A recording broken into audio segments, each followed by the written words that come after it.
नमस्कार, दिन भर की बड़ी खबरों में आपका स्वागत है। मैं हूं आपके साथ मानसी। आज इस बुलेटिन में बात होगी अमेरिकी सहायता पर मचे घमासान की, राहुल गांधी के रायबरेली दौरे की। देखेंगे महाकुंभ पर कैसे घिरती जा रही है योगी सरकार, नई दिल्ली स्टेशन पर मची भगदड़ पर कैसे घिरी बीजेपी सरकार। जानेंगे महाराष्ट्र में शिंदे ने क्यों दी सरकार को चेतावनी, और बुलेटिन के आखिर में बात दहेज एक्ट पर आए सुप्रीम कोर्ट के बड़े फैसले को। लेकिन दिन भर की तमाम बड़ी खबरों से पहले एक नजर आज की सुर्खियों पर। अप्रवासी भारतीयों को पनामा भेजने के मामले पर कांग्रेस का मोदी सरकार पर हमला, कहा पीएम को नहीं है देशवासियों की फिक्र। 24 फरवरी से शुरू होगा दिल्ली विधानसभा का सत्र, 3 दिनों तक चलेगा सत्र। अरविंद सिंह लवली होंगे प्रोटेम स्पीकर। हाथरस भगदड़ मामला, राज्य सरकार को सौंपी गई न्यायिक जांच की रिपोर्ट, भोले बाबा को मिली क्लीन चिट। और लाल निशान पर बंद हुआ शेयर बाजार, 424 अंकों की गिरावट के साथ 75,311 पर बंद हुआ सेंसेक्स। वहीं 117 अंकों की गिरावट के साथ 22,795 पर बंद हुआ निफ्टी। ये तो थी सुर्खियां। अब बात आज की सबसे बड़ी खबर की। अमेरिका के राष्ट्रपति डोनाल्ड ट्रंप ने झूठ बोला और मोदी सरकार ने उसे सच मान लिया। हिंदुस्तानियों के अपमान पर शांत रहने वाली मोदी सरकार ट्रंप के झूठे बयान को लेकर हिंदुस्तान में कांग्रेस को घेरने की कोशिश कर रही थी। ट्रंप ने जो कहा उसके दावे की सच्चाई जानने की कोशिश नहीं की गई, लेकिन अब जब सच्चाई सामने आ गई है तो बीजेपी नेताओं ने चुप्पी साध ली है। लेकिन अब कांग्रेस बीजेपी पर हमलावर हो गई है। तो क्या है पूरा मामला, देखिए ये रिपोर्ट। डोनाल्ड ट्रंप प्रशासन में अमेरिका के डिपार्टमेंट ऑफ गवर्नमेंट एफिशिएंसी की तरफ से हाल ही में कई विदेशी सहायता परियोजनाओं को रद्द करने की घोषणा की गई। इनमें से एक विवादित प्रोजेक्ट था। ट्रंप प्रशासन की तरफ से कहा गया कि भारत में वोटर टर्नआउट बढ़ाने के लिए $21 मिलियन की सहायता को रद्द किया जा रहा है। ट्रंप ने खुद कहा कि हिंदुस्तान के पास बहुत पैसा है, हम उसे सहायता क्यों दें। ट्रंप के दावे के बाद भारत में सियासी टकराव तेज हो गया। बीजेपी ने इसे कांग्रेस और विदेशी हस्तक्षेप से जोड़ते हुए विपक्ष पर निशाना साधा, लेकिन अब इसकी हकीकत कुछ और ही निकली है।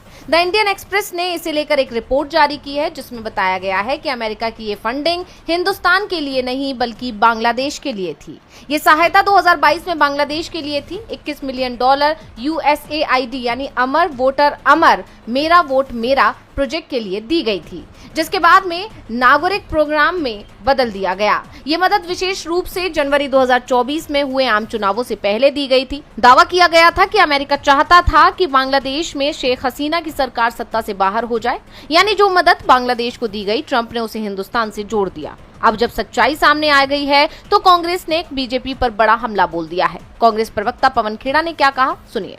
एक हफ्ते से एक कहानी चलाई जा रही कि यूएसएड भारत में नरेंद्र मोदी जी को डिस्टेबलाइज अस्थिर करने के लिए $21 मिलियन दिया।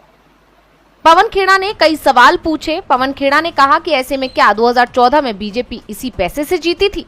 उन्होंने आगे कहा कि सच्चाई ये है कि USAID के ये $21 मिलियन बांग्लादेश के NGOs को गए हैं। एक समय भारत के प्रधानमंत्री के पद की ऐसी साख होती थी कि अमेरिका तक को पीछे हटना पड़ता था। लेकिन आज अमेरिका से बांग्लादेश में $21 मिलियन आ गए, पर नरेंद्र मोदी को कुछ पता नहीं है।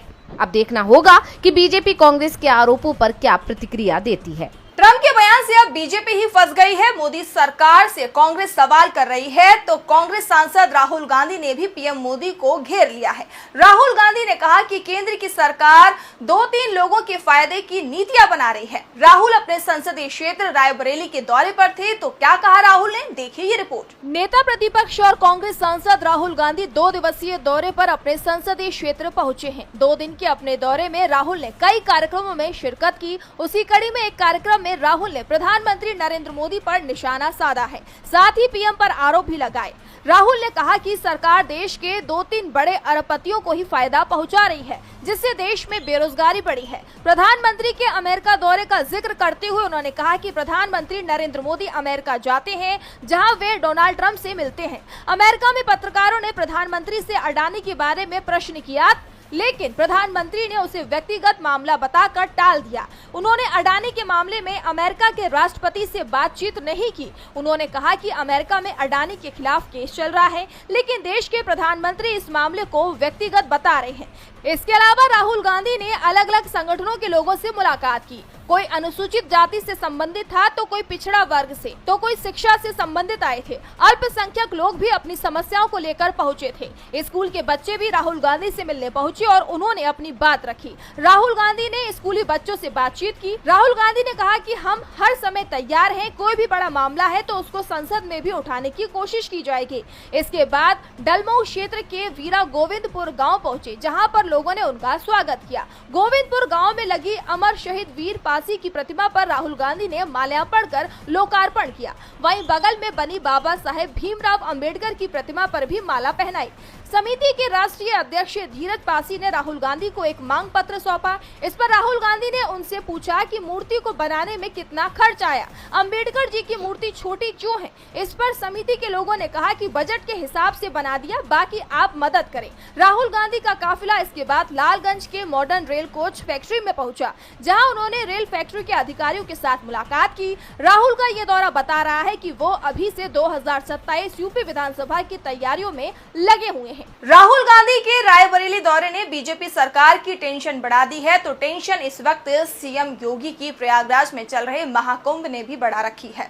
प्रयागराज में चल रहा महाकुंभ अब समाप्त होने वाला है। प्रशासन की तरफ से साफ कर दिया गया है कि महाकुंभ अपने तय समय यानी कि 26 फरवरी तक ही चलेगा। इस बार महाकुंभ में जिस तरह की अव्यवस्थाएं दिखाई दी, उससे सरकार बुरी तरह से घिरती दिख रही है। अब संगम के पानी पर सवाल उठ रहे हैं, इसे नहाने योग्य नहीं माना गया है। तो क्या है पूरी खबर, देखिए ये report. Central pollution control board ने 3 फरवरी को एनजीटी में एक रिपोर्ट देकर बताया कि प्रयागराज संगम का पानी नहाने के योग्य नहीं है। इसके बाद 18 फरवरी को यूपी पोल्यूशन कंट्रोल बोर्ड ने रिपोर्ट दायर कर कहा कि महाकुंभ में 6 पॉइंटों में से सिर्फ शास्त्री ब्रिज के नीचे पानी की गुणवत्ता थोड़ी बहुत सही नहीं है और इसके जिम्मेदार अफसरों पर कार्रवाई की जा रही है। पानी नहाने के योग्य है। हालांकि एनजीटी ने यूपीपीसीबी की रिपोर्ट पर नाराजगी दिखाई और 28 फरवरी को विस्तृत रिपोर्ट मांगी। गंगा के पानी में प्रदूषण की बढ़ती मात्रा के बाद योगी सरकार के खिलाफ विपक्ष के साथ ही साधु संतों ने भी मोर्चा खोल दिया है। इसके बाद अब गंगा के पानी को साफ करने की कोशिश तेज हो गई है। कानपुर बैराज से लगातार गंगा में पानी छोड़ा जा रहा है।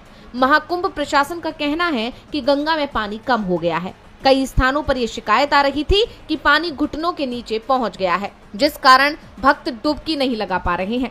इसलिए पानी का लेवल सही करने के लिए कानपुर बैराज से अतिरिक्त पानी छोड़ा जा रहा है।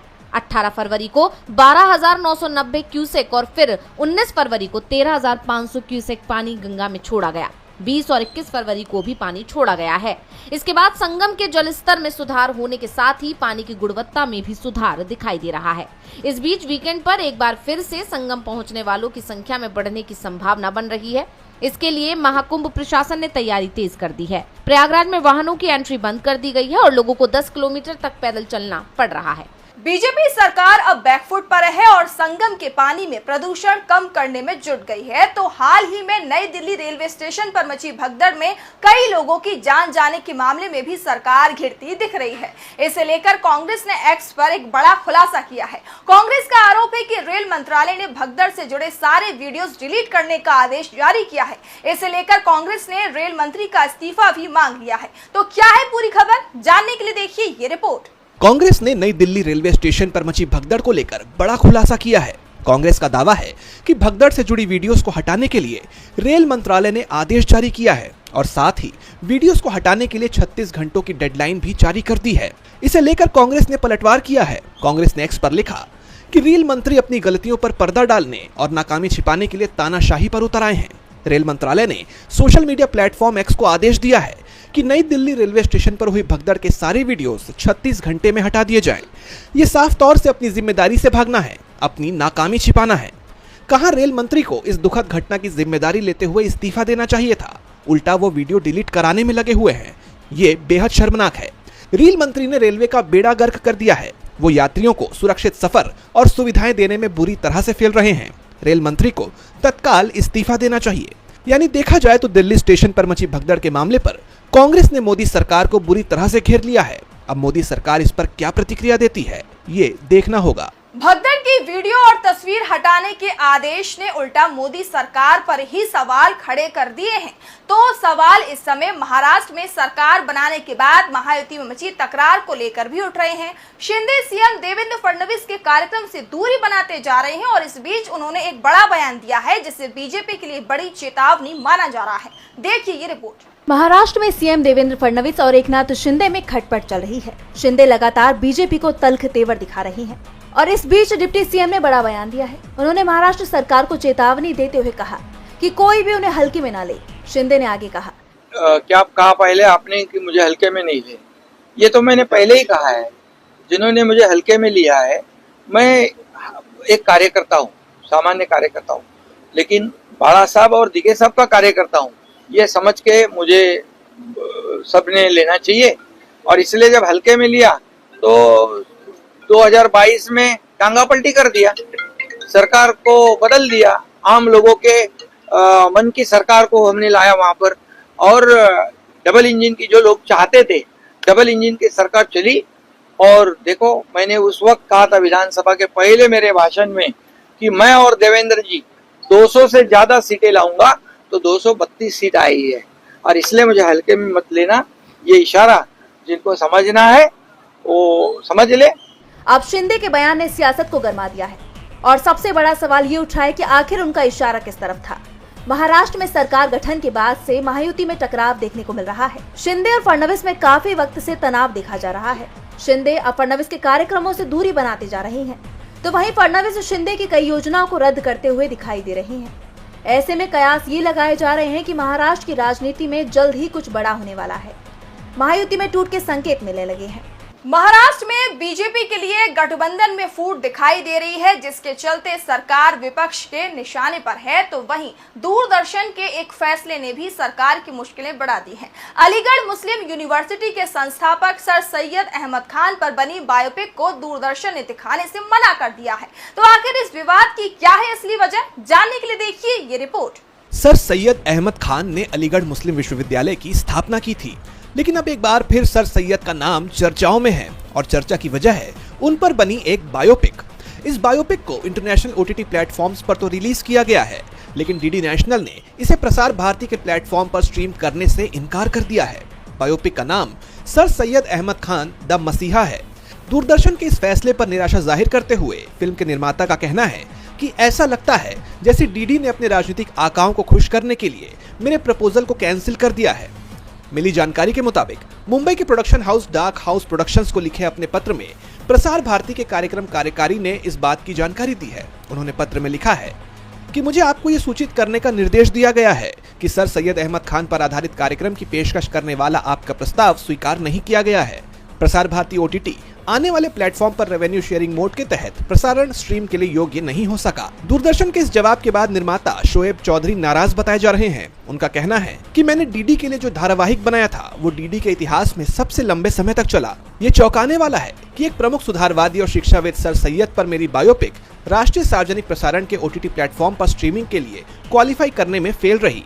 ऐसा लगता है कि डीडी ने अपने राजनीतिक आकाओं को खुश करने के लिए मेरे प्रपोजल को कैंसिल कर दिया है। अब सवाल ये उठता है कि क्या सरकार की मीडिया पॉलिसी में बदलाव हो रहा है? क्या इतिहास और विचारधारा को लेकर सेंसरशिप लागू की जा रही है? अब देखना होगा कि यह मामला यहीं थमता है या फिर इसमें कोई नया मोड़ सामने आता है। और बुलेटिन के आखिर में बात दहेज एक्ट पर आए सुप्रीम कोर्ट के फैसले की। आमतौर पर माना जाता है कि सेक्शन 498 दहेज की मांग पर लगता है और अगर दहेज की मांग नहीं की गई तो ऐसे केस में महिला के पति और परिवार वाले बच सकते हैं। लेकिन सुप्रीम कोर्ट ने अब इस मामले में तस्वीर पूरी तरह से साफ कर दी है। कोर्ट ने अपने फैसले में कहा है कि सेक्शन 498 महिलाओं को उत्पीड़न से बचाने के लिए है। अगर दहेज की डिमांड भी नहीं होती है तब भी महिला की शिकायत पर उसके ससुराल वालों के खिलाफ 498 की कार्रवाई हो सकती है। तो आखिर क्या है पूरा मामला, देखिए ये रिपोर्ट। सुप्रीम कोर्ट में जस्टिस विक्रम नाथ और जस्टिस प्रसन्ना बी वार्ले की बेंच ने सेक्शन 498A को लेकर बड़ा फैसला सुनाया है। कोर्ट ने कहा कि ये सेक्शन 498A महिलाओं को उत्पीड़न से बचाने के लिए है। ये सिर्फ दहेज उत्पीड़न को लेकर नहीं है। अगर दहेज की मांग ससुराल वाले नहीं कर रहे हैं लेकिन महिला के साथ शारीरिक और मानसिक उत्पीड़न किया जा रहा है तो फिर उनके खिलाफ एक्शन हो सकता है। इस सेक्शन के तहत क्रूरता की परिभाषा तय करने के लिए दहेज की मांग करना ही जरूरी नहीं है। सुप्रीम कोर्ट ने आंध्र प्रदेश हाई कोर्ट के उस आदेश को पलट दिया है जिसमें हाई कोर्ट ने एटी राव के खिलाफ 498A की कार्रवाई को इसीलिए खारिज कर दिया था क्योंकि राव ने अपनी पत्नी से दहेज नहीं मांगा था। एटी राव पर पत्नी के साथ मारपीट का आरोप था। इसके अलावा राव ने अपनी पत्नी को ससुराल से निकाल दिया था। राव की पत्नी का कहना था कि उसने कई बार ससुराल वापस आने की कोशिश की लेकिन सफल नहीं हुई। इसके बाद पत्नी ने पुलिस का रुख किया और जांच के बाद राव और उनकी मां के खिलाफ केस दर्ज किया गया लेकिन हाई कोर्ट ने केस को खारिज कर दिया। हाई कोर्ट ने आरोपियों की इस दलील को मंजूर कर लिया कि उनके खिलाफ लगाए गए आरोप में आईपीसी की धारा 498A के तहत अपराध नहीं बनता क्योंकि ऐसी कोई शिकायत नहीं है कि उन्होंने दहेज के लिए पत्नी को परेशान किया। इसके बाद पत्नी ने सर्वोच्च न्यायालय में अपील की। अब इस मामले में सुप्रीम कोर्ट ने हाई कोर्ट के फैसले को पलट दिया है। दरअसल अभी तक ये माना जाता था कि सेक्शन 498A दहेज की मांग पर लगता है। दहेज की मांग नहीं की गई तो फिर ऐसे केस से महिला के पति और परिवार वाले बच सकते हैं